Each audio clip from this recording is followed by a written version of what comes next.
Senate will come to order. Chaplain Dr. Black will lead the Senate prayer.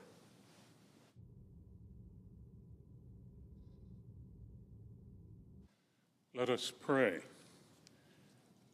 Our Lord and our God, as the waters fill the sea, fill our nation with people who know and love you. Today, guide our lawmakers so that they will live for your honor, ensuring that our citizens will have a government of, by, and for the people. Lord, use our legislators to help end this government shutdown. Increase their faith, hope, and love, enabling them to transform cacophony into concord, doubt into faith, and falsehood into truth. May our senators seek to become a voice for those who are suffering during these challenging times, until justice rolls down like waters and righteousness like a mighty stream. We pray in your great name. Amen. Will you please join me in the pledge? I pledge allegiance to the flag of the United States of America and to the republic for which it stands, one nation under God, indivisible, with liberty and justice for all.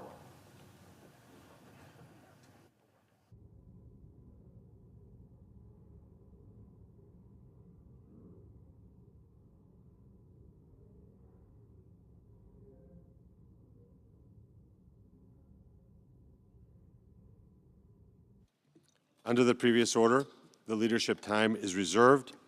Under the previous order, the Senate will be in a period of morning business, with senators permitted to speak therein for up to 10 minutes each.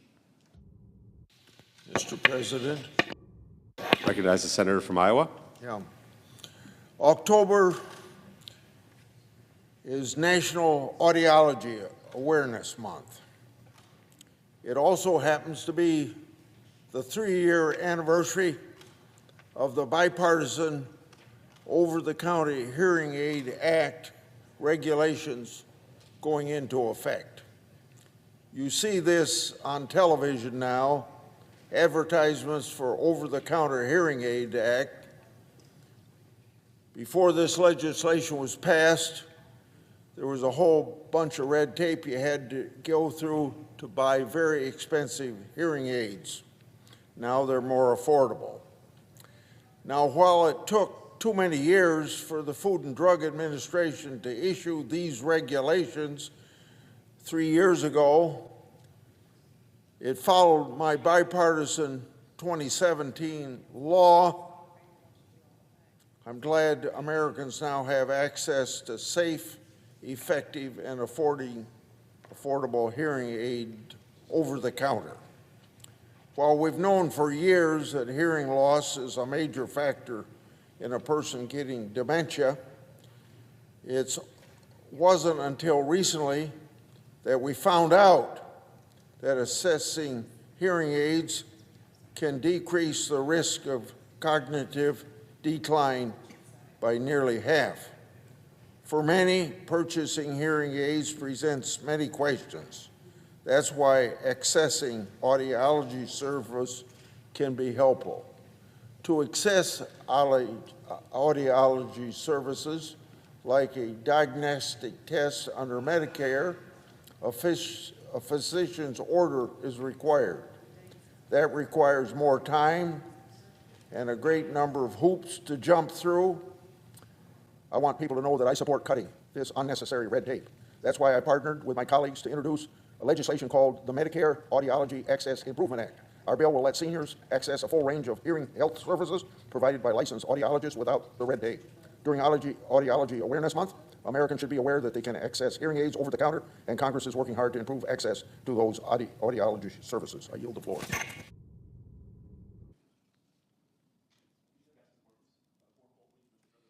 Clerk will call the roll. Ms. Alsobrooks.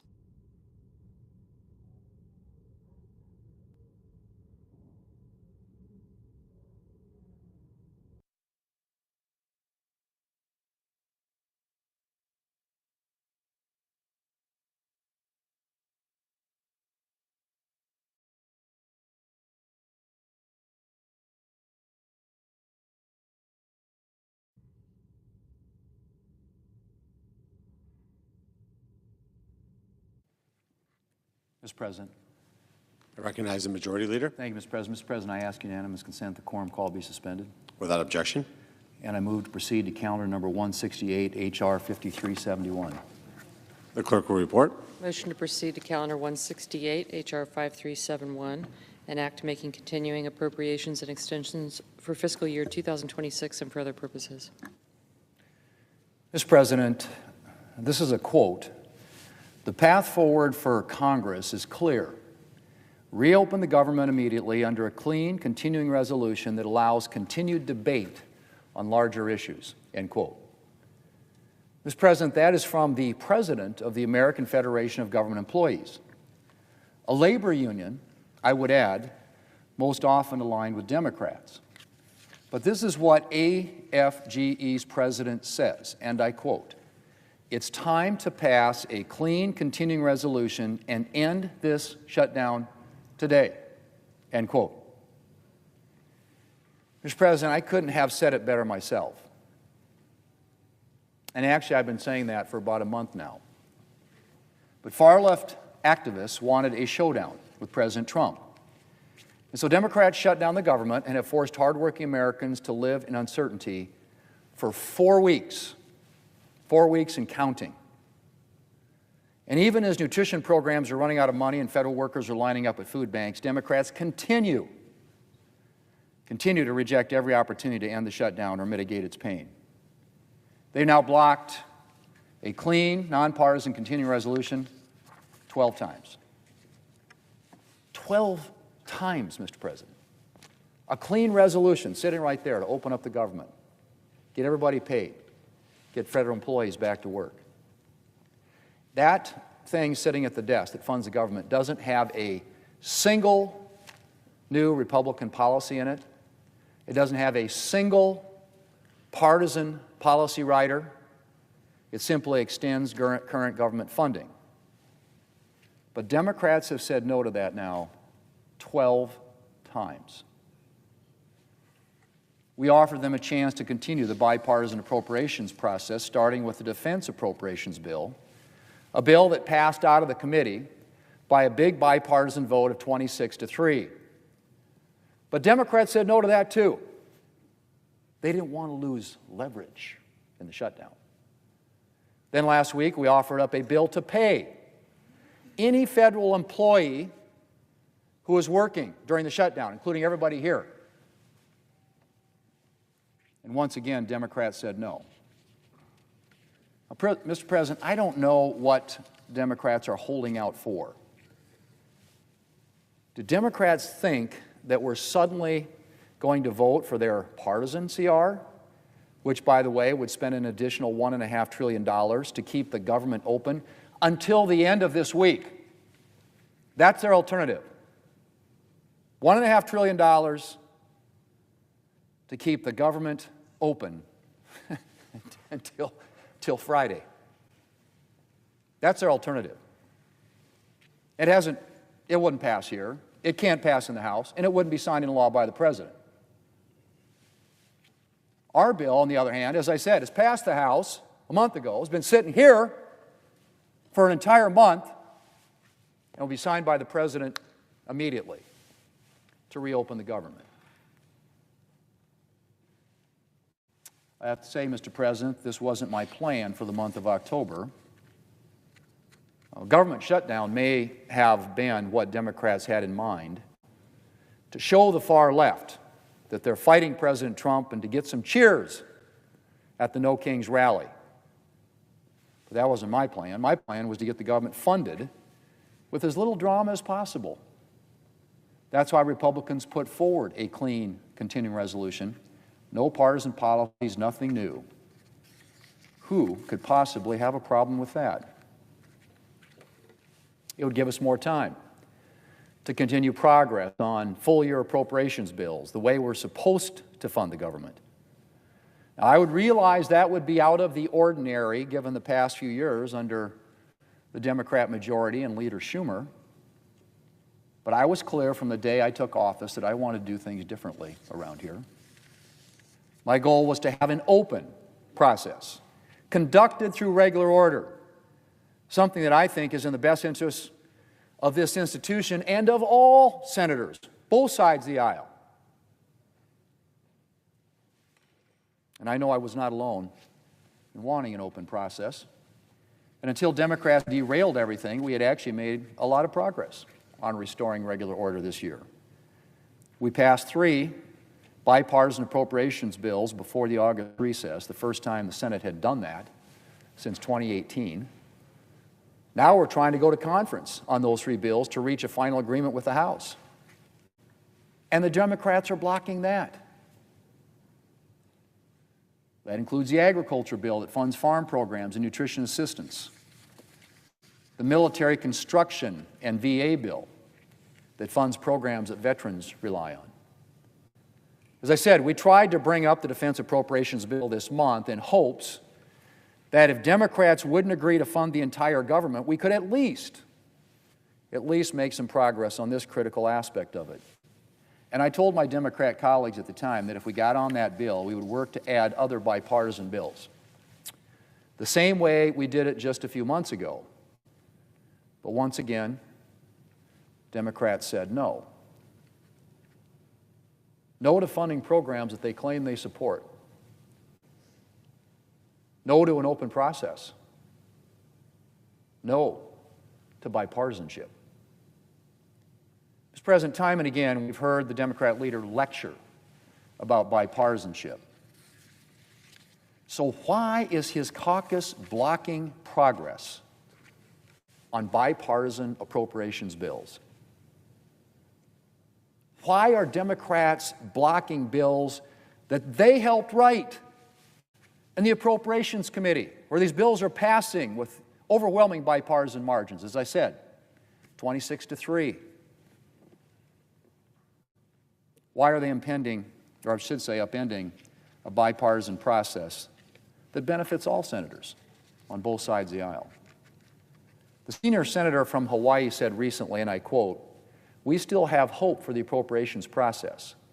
There's a bipartisan desire to get something done and avoid a full-year continuing resolution," end quote. Well, all I can say in response is that if Democrats still have hope for the appropriations process, they need to start acting like it. We're running out of time. And every day Democrats say no to reopening the government is another day lost. Mr. President, we've given Democrats a lot of opportunities to work in the best interest of the American people.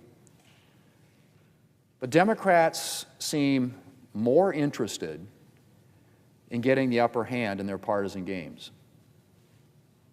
The number 2 Democrat in the House said last week, and I quote, "I mean, shutdowns are terrible, and of course there will be, families that are going to suffer, but is one of the few leverage times we have," end quote. Of course there will be families that are going to suffer, but it is one of the few leverage times we have. That from the second-ranking Democrat in the House of Representatives. I think it describes where we're at, Mr. President. Sure, people are suffering, but Democrats need their leverage. Are they serious?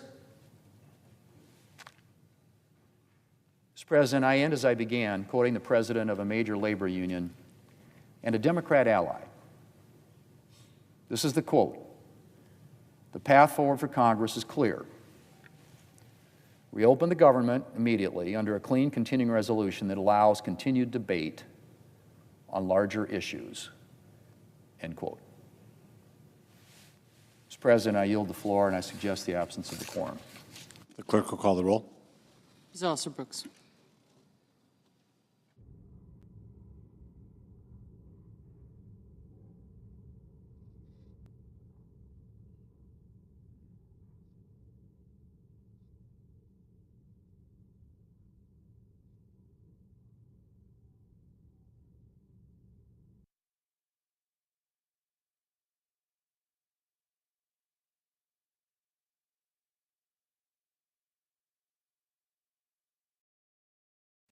Mr. President, I recognize the unanimous Democrat leader. I ask unanimous consent the quorum be dispensed with. Without objection. Well, open enrollment is now just 4 days away, and Republicans do not even want to talk about fixing health care. Americans are on the brink of a health care crisis unlike we have seen in our lifetimes.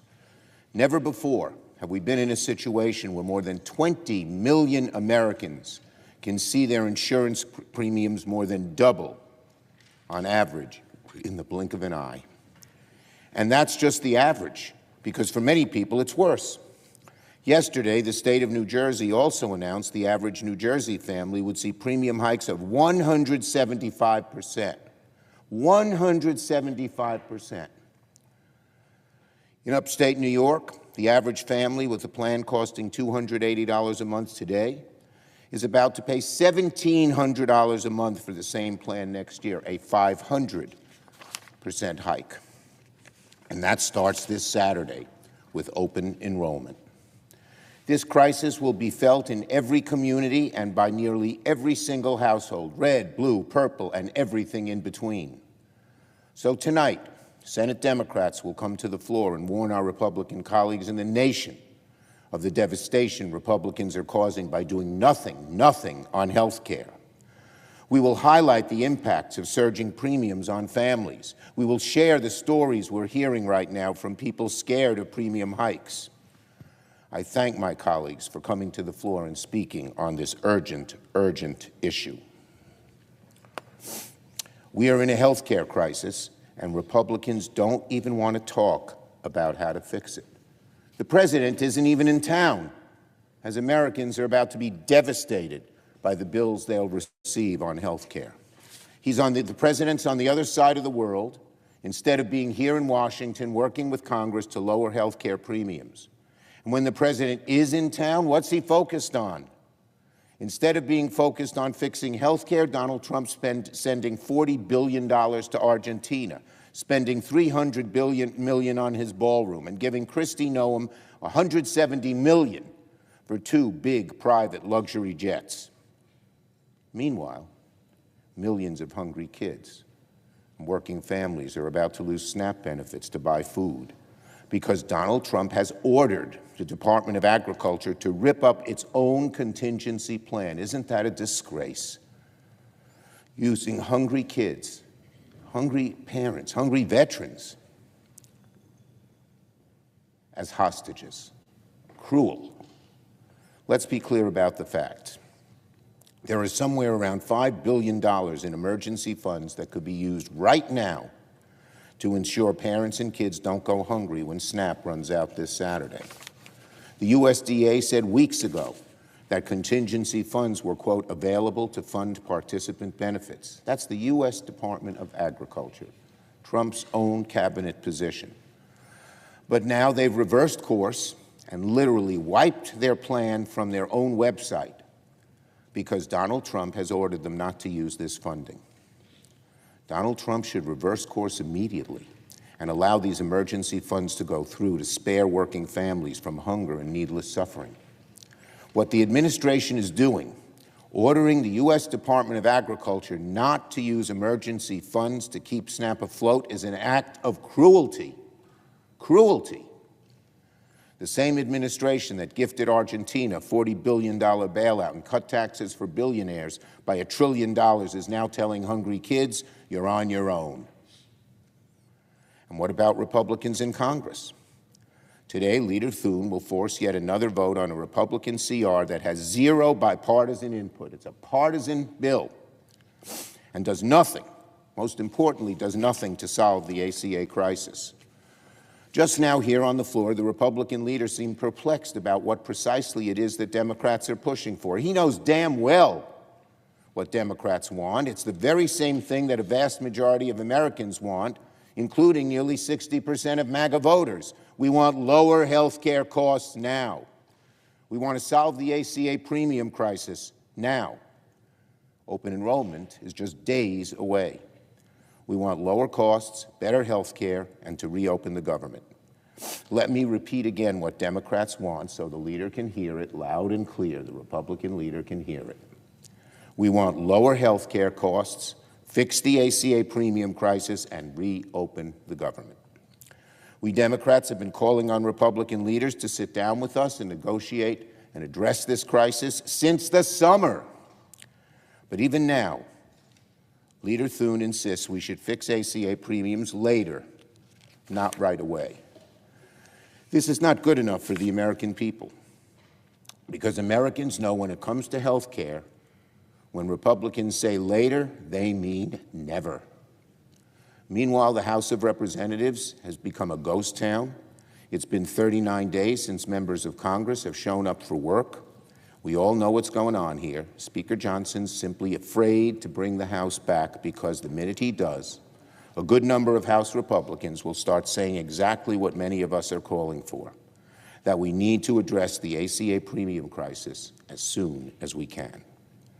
The Speaker is so afraid of exposing divisions within his own conference that he has unilaterally shut down one half of the legislative branch of government. So to sum it all up, we're just days away from a health care crisis unlike any we've ever seen, and Republicans from the Senate to the House to the White House are dithering about. Republicans are the party in charge. They hold the White House and both chambers in Congress. Americans know that. They know the onus is on the majority party to govern and to work with the other side to get things done. But today, Americans look at this Republican Party and see a majority refusing to do its job. It's thus no surprise that Americans primarily hold Republicans responsible for this disastrous shutdown. So I'll say it once again. Republicans need to get serious about ending this shutdown and ending the ACA crisis that has now become a reality for millions of people. They need to get serious.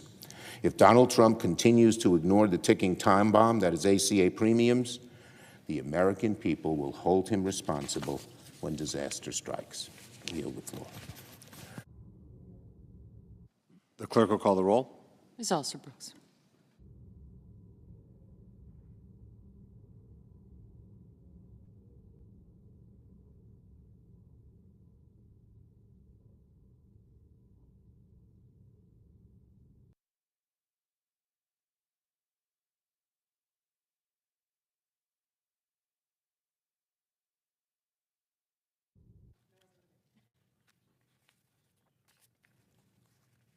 Mr. President. I recognize the majority whip. Mr. President, I ask unanimous consent that the quorum call be initiated. Without objection. And Mr. President, I ask unanimous consent to waive the mandatory quorum calls with respect to the cloture on the Pratt and the LaCour Jr. nominations. Without objection. Thank you, Mr. President. Mr. President, today marks day 28 of the Schumer shutdown of the United States government. Democrats continue to block a clean, continuing resolution that would reopen the government. For them, it's a big game. And for the American people, they continue to suffer. So listen to the own words. Listen to what Senator Schumer has said. He gloated to the press. He said, every day gets better for us. I got to wonder who the us is, because it's not the American people. And then just last week, the Democrat whip in the House of Representatives, she said to the press in an interview, broadcast on television, proudly proclaiming, it looks like, she says, of course there will be families that are going to suffer. And she said, but that is one of the few leverage times we have. Leverage? The Democrats are playing the politics of pain, and the American people are the ones that are suffering. And it's wrong, it's heartless, it's mean. Leverage for what? Taxpayer giveaways of health care funded by the taxpayers to illegal immigrants who stormed into this country in the last administration? Is that why they're shutting down the government? Leverage for that? Leverage for $1.5 trillion in new spending leverage so they can eliminate the one thing that we passed this summer to help our rural hospitals, $50 billion for rural hospitals, remote hospitals like those we have all across the country. They want to get rid of that, leverage for that, leverage that they continue to suck up to the far left radical wing of their party, trying to impress. That's not good for our country. Mr. President, it's not good for health care. It's not good for anything. I'm a doctor, practiced medicine in Wyoming for 24 years, and look, I want Americans to have high-quality, affordable health care. That's what we want for the American citizens. But right now, that's impossible because American health care is broken. The Democrats broke it. They broke it when they passed Obamacare. The day they passed Obamacare, they broke health care in America. And a headline in the Sunday New York Times proves the point. First three words, Obamacare is pricey. That's what they've done. They said, oh, we want to lower the cost of care. They didn't. They misnamed it, put the word affordable. There's nothing affordable about it. Obamacare has been pricey from the beginning, and it's getting worse. The Washington Post editorial page agrees. They wrote recently, quote, the real problem is that the Affordable Care Act was never actually affordable. That's the Washington Post. They're right. Obamacare is a failed program. It's failed financially. Democrats created it, and they continue to defend the failure today. Democrats tried to prop up Obamacare with very juicy subsidies to try to hold down out-of-pocket costs. Then when Joe Biden became president, Democrats added Biden COVID bonus payments on top of all the subsidies.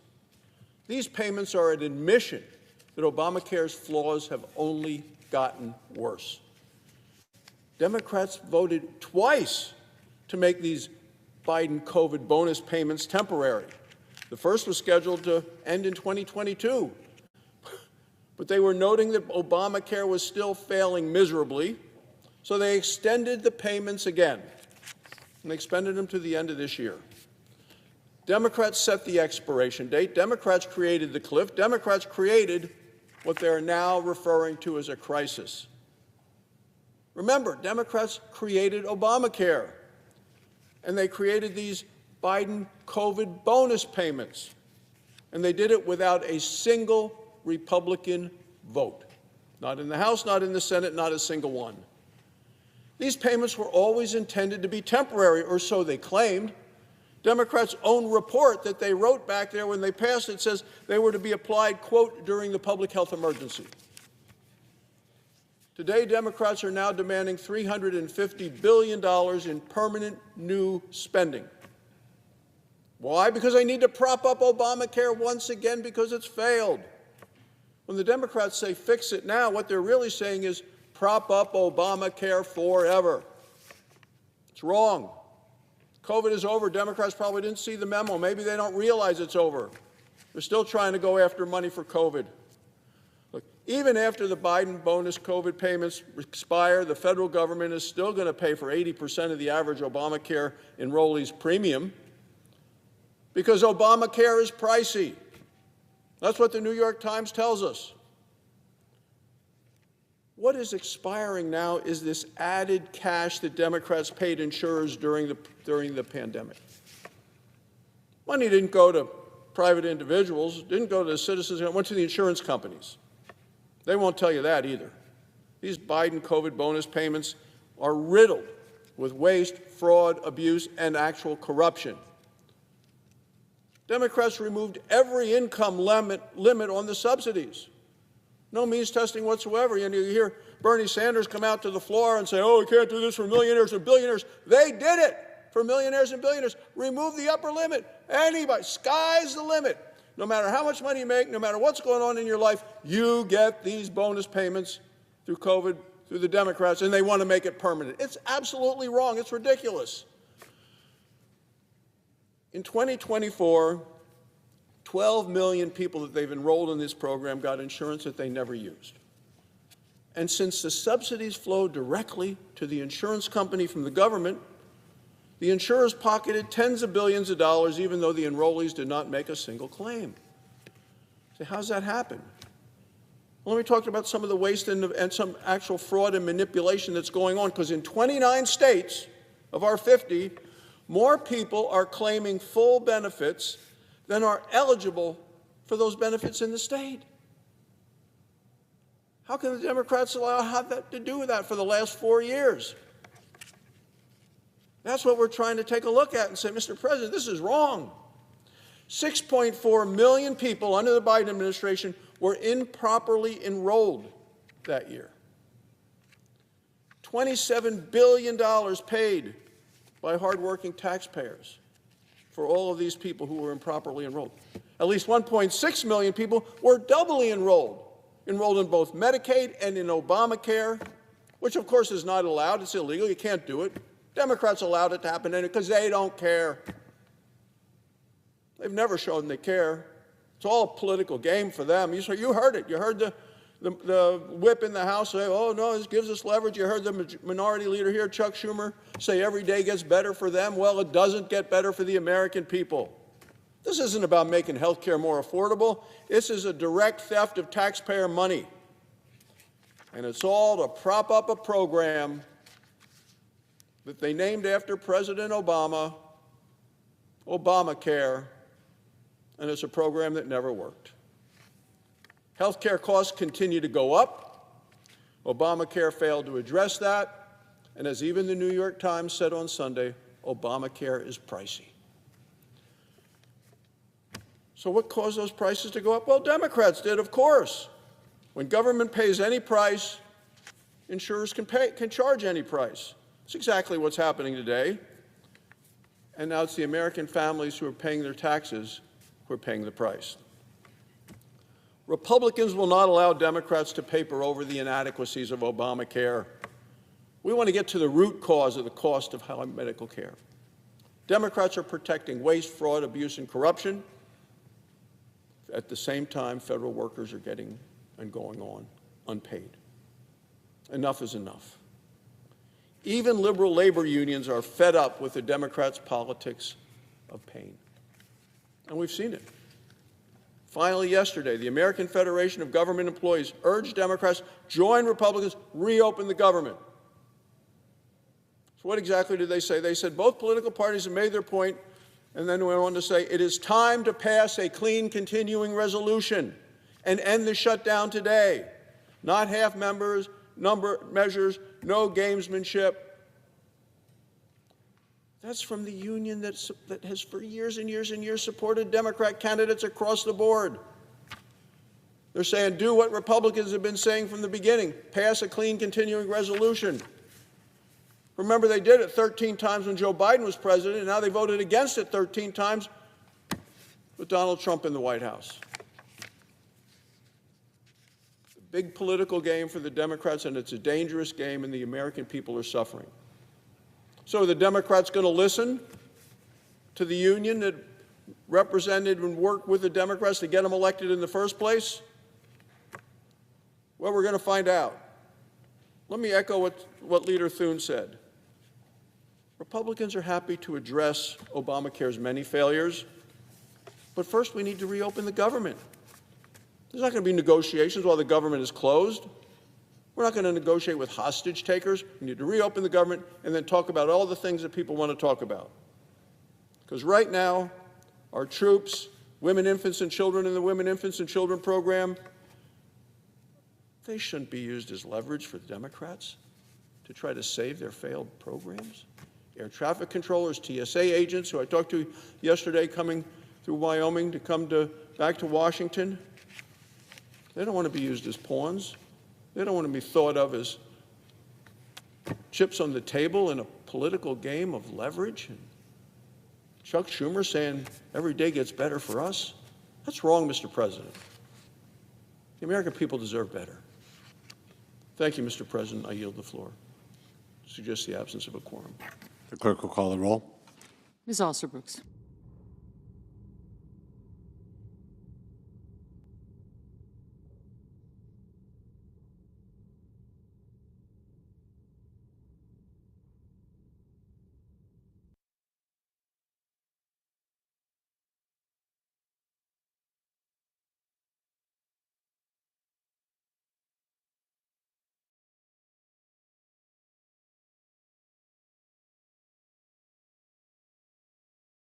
Mr. President, the President of the United States says that the United States is at war.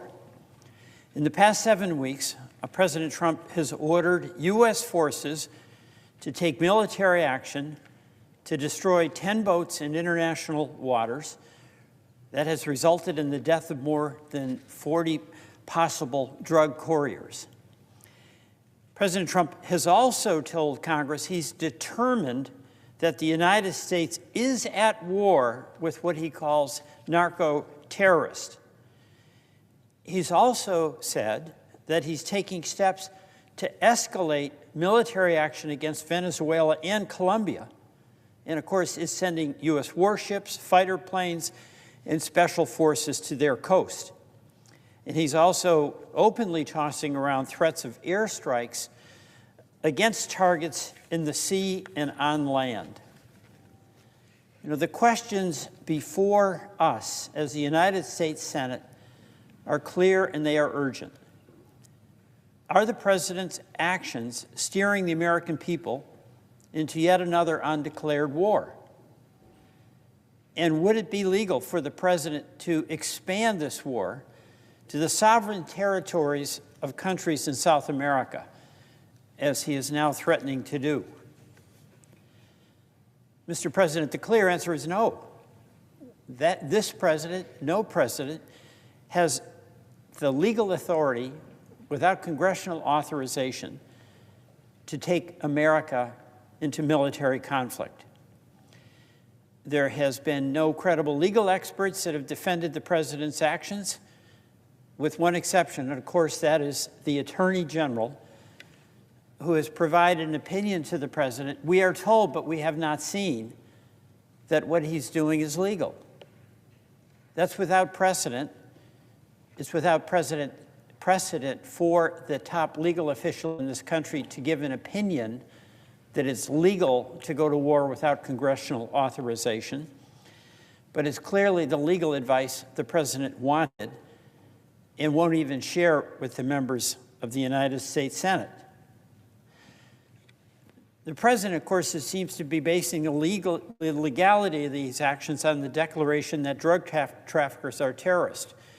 We all join in hating what the drug traffickers do, but it's also based on that legal opinion, the Office of Legal Counsel at the Justice Department, that we're told gives legal cover for the president to do what is clearly beyond the authority of a chief executive. We know nothing about that opinion, and all in this body who have called for it to be released are doing the right thing. We know that under the U.S. Constitution, the president does not have authority to start a war without congressional authorization. It is an Article 1 responsibility of the Congress of the United States, and there's a reason for that that's so very important. If we are going to ask, with the authority of Congress and the executive, men and women to go to war on behalf of defending our country, that profoundly important decision that is being made by Congress, but is putting in harm's way the men and women who serve in the military, there should be a debate, and there should be a vote, there should be responsibility, and there should be accountability. And simply the determination by the president that he's attacking a group of what he calls terrorists, narco-terrorists, does not by itself make it legal under the Constitution. You know, some people may say, what's the big deal? These are bad folks. Drugs are terrible. We all agree with that. But it's not up to the president to determine whether we go to war. It's up to Congress. Should we be going to war with Venezuela? You know, all of us are on board, Republicans and Democrats, with the fight against narcotics, illegal drugs, fentanyl in particular, which mostly enter the U.S. through Mexico and on the Pacific Ocean, are wreaking havoc on our communities. It's happened in Vermont, as well as West Virginia, Idaho, Florida, Montana, every other state. Our sons and daughters, mothers and fathers are struggling with addiction and dying from overdose. So yes, this is a very serious problem, and we should be doing far more to deal with it, treating addiction in our own country, bolster our local police forces, our mental health resources, and to work with source countries to stop the production and transshipment of these dangerous drugs. This has not been a partisan issue, and in fact, it is an issue where, when I served in the House, there was Republican and Democratic collective action to provide treatment that is providing real-world help in real time to folks in your state and in mine.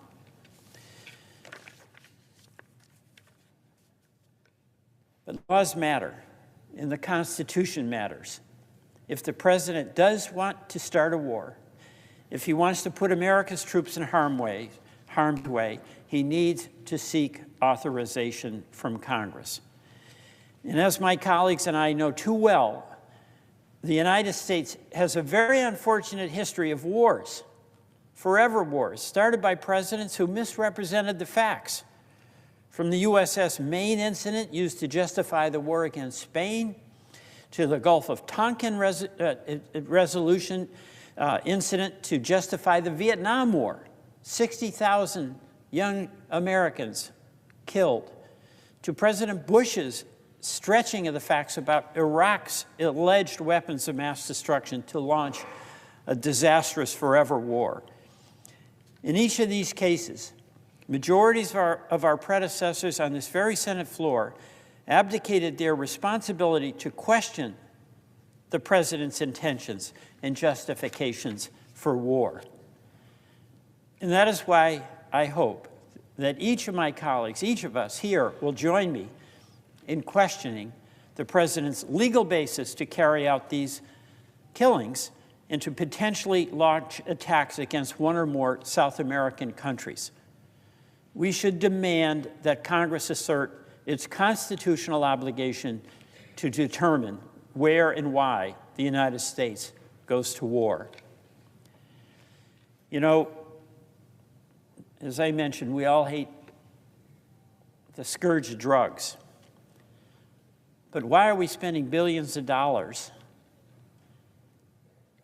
in this effort in Venezuela, while at the same time taking funding away for treatment programs here at home that actually have been proven effective to help the most vulnerable Americans that are actually struggling with addiction to fentanyl and other drugs?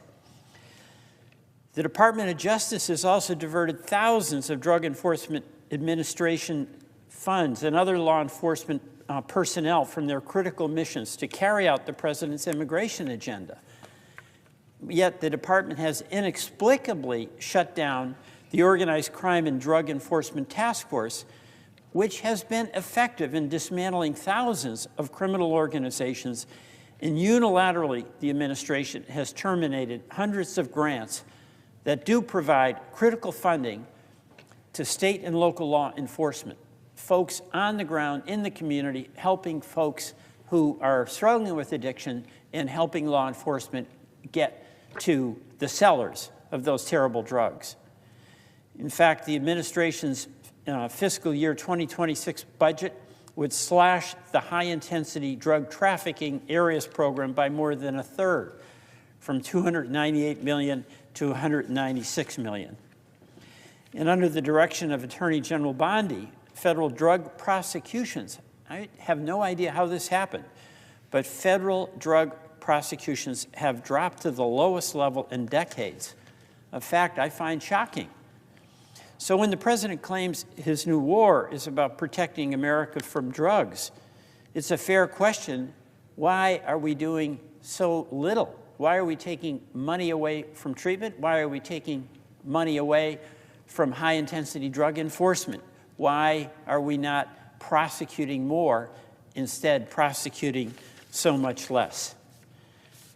Mr. President, it's up to the Senate to do its job.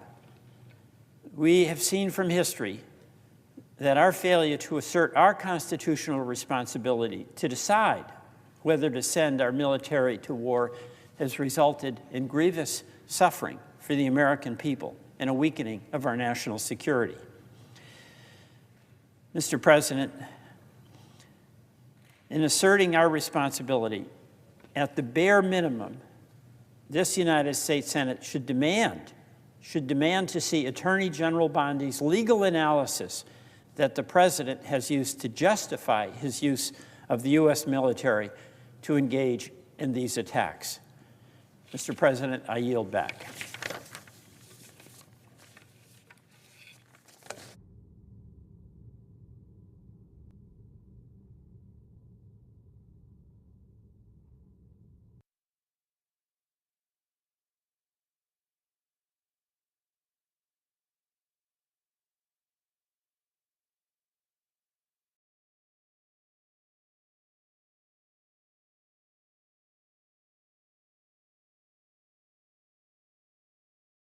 Mr. President. Senator from Alabama.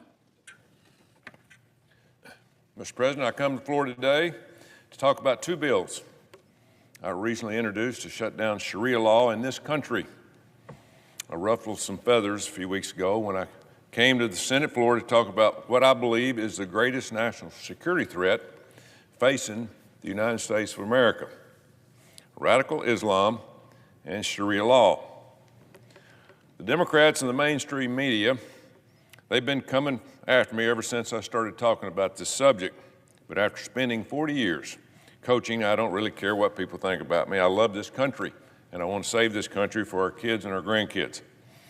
You know, I was back in Alabama this weekend, and I heard from countless Alabamians who told me they are 100% behind what I'm talking about. At the end of the day, I work for the great people of Alabama and the great people of this country, not the pearl-clutching media that is out there hammering me every day.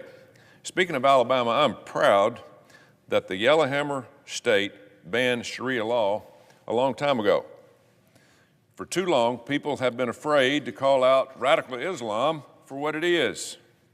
Because if you dare to speak out, the left will come after you, your family, your reputation, and your job. They'll try to ruin your life just because they disagree with you. That's how they play the game. One of the radical left's go-to tactics is to accuse anyone who disagrees with them as being a racist, a bigot, or intolerant. They've tried that with me, calling me an Islamophobe for calling out the evils of Islam. But there's only one problem with that strategy. One. Radical Islam isn't a race, it's an ideology. It's a choice. And I would argue it is a cult. So no, I'm not an Islamophobe. If you want to peacefully practice your religion, that's fine with me. That's what our Constitution gives you the right to do. Our Constitution gives you that right, and that's why we have millions of Christians, Jews, Mormons, Hindus, Buddhists, and peaceful Muslims who worship freely in this great country of ours called the United States of America. But if you come here, you are expected to assimilate to our country and our values. I recently saw a stat that absolutely shocked me. We have 42 million people in this country that are on food stamps. 42 million. You would think these people are just Americans who have fallen on hard times, which is who the program is for. But a disproportionate amount of these 42 million people are immigrants. 45% of Afghanistani immigrants are on food stamps. 42 of the Somalian immigrants are on food stamps. And 59% of all illegal aliens are collecting food stamps. 59%. So clearly, these people are not coming here and assimilating in our America way of life by working hard and taking care of your family. What an idea. They are coming here to mooch off the American taxpayer. It's wrong, and we need to call it out. But beyond the taxpayer concerns, this religion is also fundamentally incompatible with our Western values, so wake up, America. The Quran instructs Islamists to fight Jews and Christians, along with anyone else who doesn't believe in Allah. Simply put, radical Islam teaches that it is righteous to kill Christians. It's righteous. There's no peaceful coexistence with this type of people. None. Just look at the Middle East and North Africa, where Christians and Jews are being slaughtered by the thousand. Where's our media? Where are they at? More than 7,000 Christians have been slaughtered by radical Muslims in Nigeria so far this year. 7,000. That's 35 people that have been killed every day this year. Where's the mainstream media? How come they're not talking about that?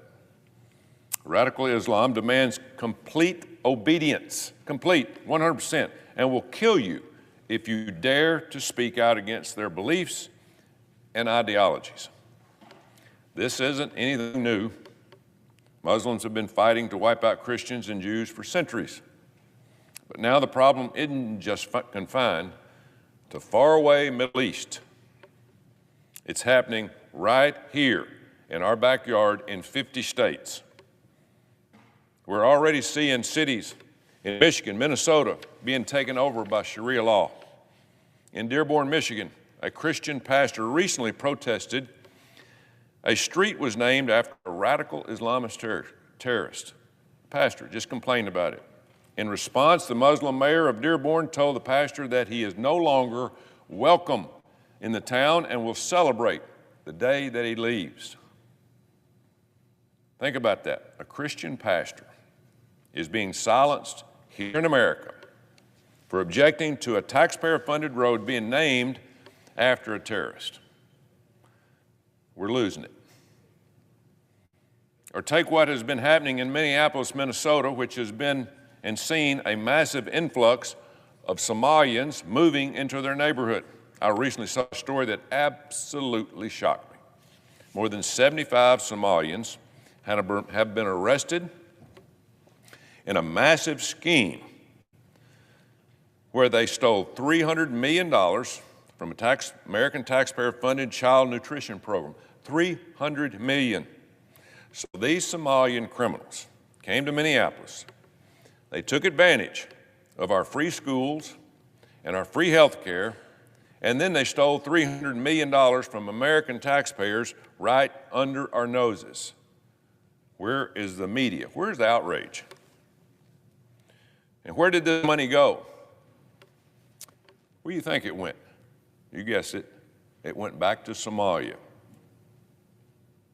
It's disgusting, and these people should be deported, if not in jail for life. In case you're still unclear about the dangers we're facing, here are a few reasons why Sharia law does not work in a Western society like the United States. In America, we value free speech. The U.S. Constitution gives us that right. The First Amendment is what makes this country, America, great. You're allowed to express your opinions publicly without fear of the government arresting you or killing you. But under Sharia law, any criticism that goes against what Muhammad or the Quran says can be punishable by death. Further, under the U.S. Constitution and the First Amendment, equal rights for people of all faiths are protected. Western culture treats everyone equal, regardless of their religious beliefs. Under Sharia law, if you are not a Muslim, you are treated as the enemy. Radical Islam says you can discriminate against and even be violent towards non-Muslims. We see that happening now in Europe, where non-Muslims are being violently attacked every day, all over Europe. It's because Sharia law not only accepts but encourages this type of disgusting behavior. Another major difference between Islam and our Western culture is the way we treat women. In the U.S., marriage happens when a man and woman mutually decide that they want to get married and be with each other. But under Sharia law, older men are allowed to marry 6-year-old girls, which is unbelievable. 6 years old. That's not marriage. In America, we call that pedophilia. But that's just scraping the surface. In Sharia law, women are sold, raped, trafficked, no problem to them. That's their way of life. Women are not allowed to get an education or have a job.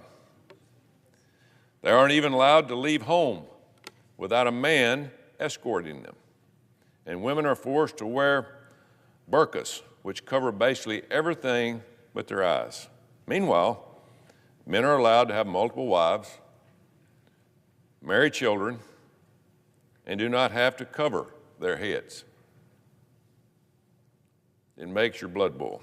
Not to mention the horrible way that minorities are treated in countries that follow Sharia law. There's no tolerance in these countries. If you live in a country that practices Sharia law and are not Muslim, you're lucky if you aren't thrown in jail or killed. That's because Islam and Sharia law teach that you must hate non-Muslims and should wage jihad, which literally means holy war against people who do not believe. One thing I find particularly ironic is how the left turns a blind eye to the horrible ways LGBT people are treated in countries that follow Sharia law. In countries like Iran, Saudi Arabia, and Yemen, gay people are often given the death penalty.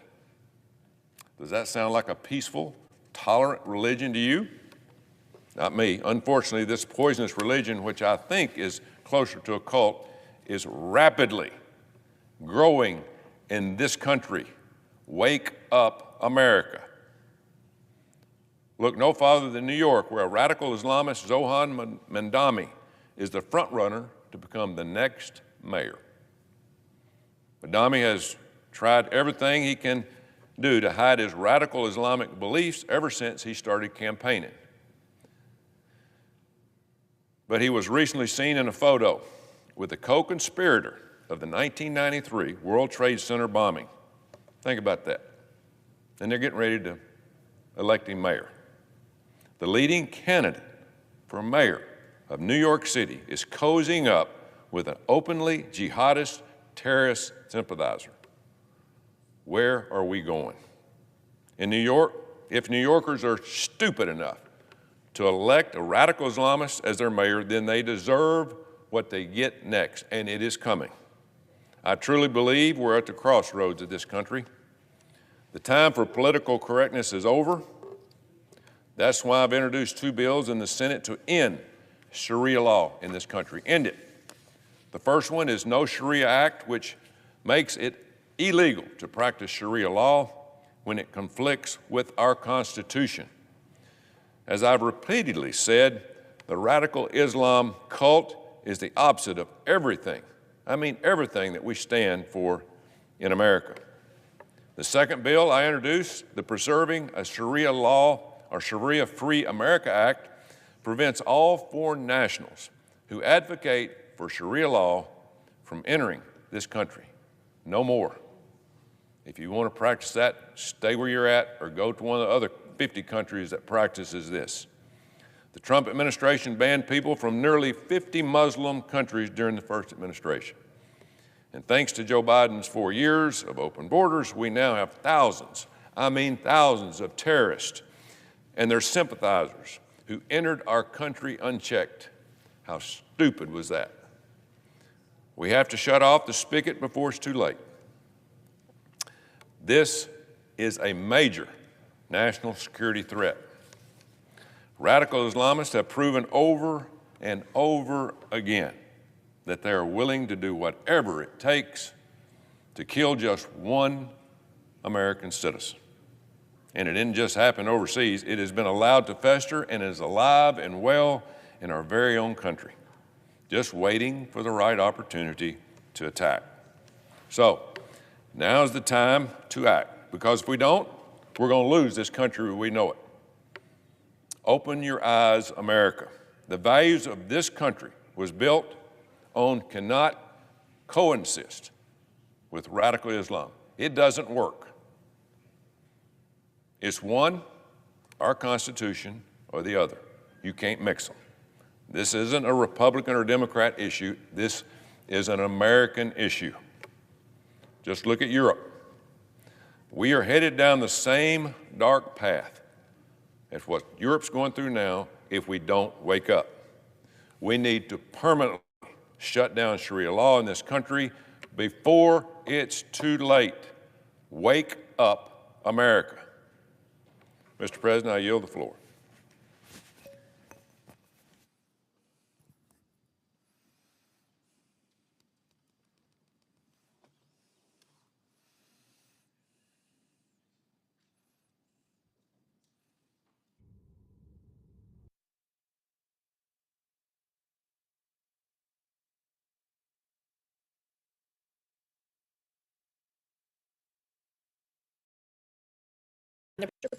Nevadans work hard for their money, really hard, especially right now when they're being squeezed by rising costs as a result of Trump's chaos and his reckless economic policies. Nevadans pay taxes with the expectation that the federal government is going to work for them and provide critical services when they need it. Services that are shamefully being disrupted by the Republican government shutdown. Instead, their taxpayer dollars are being wasted on gold-plated dinners at the White House. Count them, two private jets for Kristi Noem, and unbelievably, a potentially multi-million-dollar illegal payment to Donald Trump. So you heard that right. In the middle of a government shutdown that he caused because he refuses to take action to prevent a spike in your health care costs, Donald Trump is seeking $230 million in payment from the Department of Justice for who? Well, for himself. He's going to use your money to pad his own pockets instead of working with Democrats to take action to make sure that you and your family can go to the doctor without breaking the bank. Trump has even acknowledged that, quote, it's awfully strange to make a decision where I'm paying myself, end quote. And I'm going to go one step further, Mr. President. It's not just strange. It's outrageous. $230 million? All while families are worrying about paying their bills, putting food on the table, and wondering if they'll be able to afford their health insurance for next year. Instead of paying himself, why doesn't Trump put that money towards SNAP benefits, since his administration has decided to renege on its promise to provide the funding to prevent Americans from going hungry? The president has the power to do this. So today, I'm introducing a resolution condemning Donald Trump's decision to pay and enrich himself with your tax dollars. You got that right. He's going to pay to enrich himself nearly $250,000 from Donald Trump to Donald Trump off the backs of the American taxpayer. And if my Republican colleagues who like to stand up here and talk all about cutting costs, cutting wasteful spending, if they want to practice what they preach, they'll support my resolution. They'll stand up to Donald Trump and say, finally, with the gold-plated dinners and the ballrooms, etc., that enough is enough, and it's time to put the American people first. So let's show the American people that at least this chamber still knows the difference between serving the public and serving yourself. So let's pass my resolution right now, today. We can do it. So, Mr. President, I ask unanimous consent the Senate proceed to the consideration of S-Res 470, which is at the desk. Further, I ask unanimous consent that the resolution be agreed to, the preamble be agreed to, and that the motions to reconsider be considered made and laid upon the table with no intervening action or debate. Is there objection? Mr. President. Senator Floor. Mr. President, reserving the right to object. Today is day 28 of the Democrat shutdown, a shutdown caused by Democrats' complete hatred of Donald Trump. They are spending more time attacking President Trump than fighting for the American people who are harmed by their shutdown. Democrats have voted for weeks to deprive our men and women in the military from getting their paychecks. They're stopping Capitol Police, federal law enforcement, air traffic controllers, essential federal employees from getting paid. In just a few days, 42 million people receiving SNAP benefits may not get the benefits they rely on because the Democrats will not support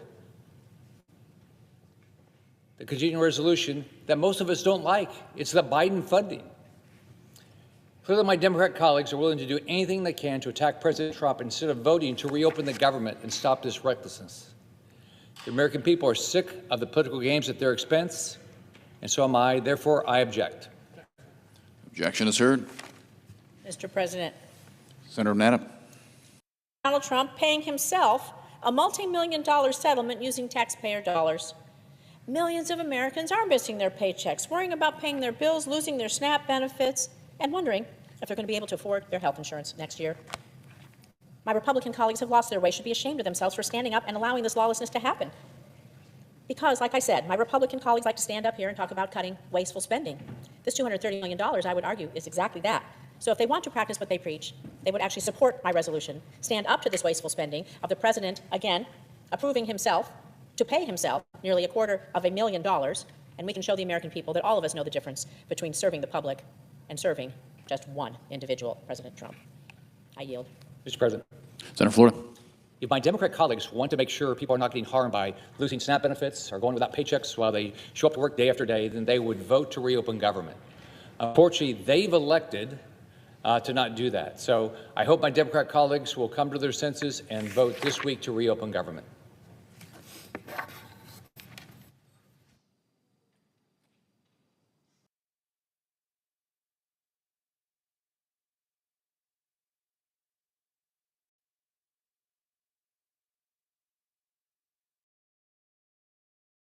Majority Leader. I move or ask unanimous consent the quorum call be suspended. Without objection. And I move to proceed to the motion to reconsider the cloture vote on October 14th and the motion to proceed HR 5371.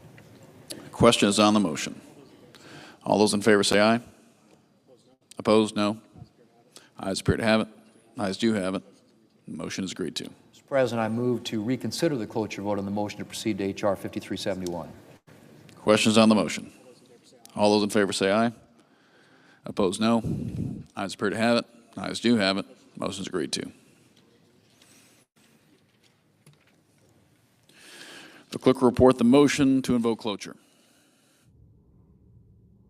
Cloture motion. We, the undersigned senators, in accordance with the provisions of Rule 22 of the Standing Rules of the Senate, do hereby move to bring to a close debate on the motion to proceed to calendar number 168, HR 5371, an act making continuing appropriations and extensions for fiscal year 2026 and for other purposes, signed by 17 senators.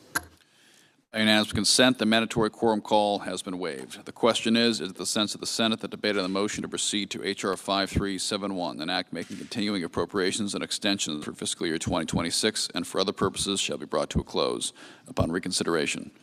The yeas and nays are mandatory under the rule. The clerk will call the roll.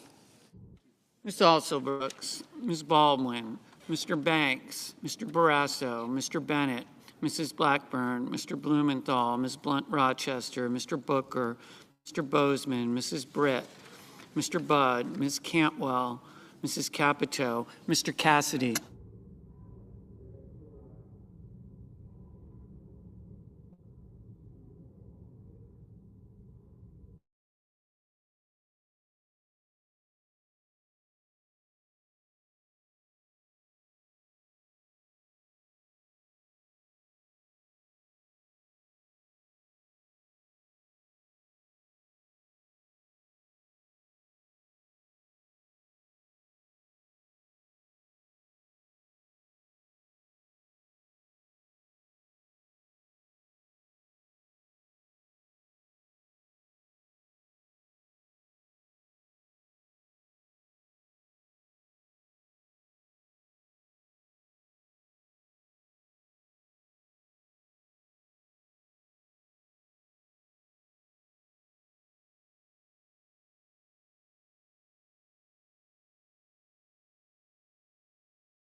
Senators voting in the affirmative: Budd, Cassidy, Grassley, Husted, Johnson, King, McCormick, Moody, Risch, Scott of Florida, Thune. Senators voting in the negative: Baldwin, Blunt, Rochester, Booker, Cantwell, Duckworth, Hassan, Kemp, Rosen, Schiff, Welch.